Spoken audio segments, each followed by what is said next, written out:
Welcome to cutie baby গুনগুন channel. তোমরা সবাই কেমন আছো? আশা করি খুব ভালো আছো। আমরাও খুব ভালো আছি। আজকে গুনগুনের চুলটা একটু বড় বড় হয়ে গেছে দেখো, তাই আমরা চুলটা কাটতে যাচ্ছি। চলো বাকিটা দেখা যাক কি হয়। আর এই বাজগুলো দেখছো, ওগুলো এখন আমাদের সেই ছাদটার এখনো বাজগুলো খোলা হয়নি। বাইরে কি রোদ্দুর দেখছো? হাই করো।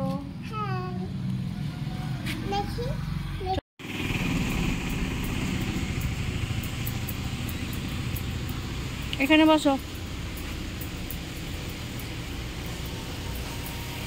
তো আমরা সেলুনে চলেই আসলাম। এটা হচ্ছে হ্যারেলদার সেলুন। হ্যারেলদা খুব ভালো চুল কাটে। সবসময় ভিড় তো লেগেই থাকে। আমরা আসার সময় 3 জন দাঁড়িয়েছিল, 3 জনের পরে আমরা পেলাম। ততক্ষণে আমরা যখন বসেছিলাম, গুনগুন তো বসে বসে কতক্ষণ বোর হচ্ছিল। তারপরে যাই হোক, চুল কাটতে উঠে গেল। গুনগুন তো খুব ভয় পেয়ে আছে, মা না পাশে থাকলে চুল কাটবেই না। তো আমি দাঁড়িয়ে আছি আর চুলগুলো গায়ের মধ্যে পড়ছে, কুটকুট কুটকুট করছে, ওই জন্য একটু লাড়াচাড়াও করছে। আর সমানে হ্যারেলদা বলে যাচ্ছি, লড়ো না, কানটা কেটে যাবে, চুল কেটে যাবে। তারপরে দেখছো কেমন চুল কাটছে গোটা গায়ে। আসলে চুল পড়লে তো আমাদেরই একটু চুলকায়, তাই ও তো বাচ্চা, তো চুলকাবেই। আসলে প্রচুর গরমটা একটু বেড়ে গেছে, আর কানের কাছে ঘাড়ের কাছে চুলগুলোও রয়েছে, আর মাথায় খুব ঘামাচির মতো বেরিয়ে গেছে।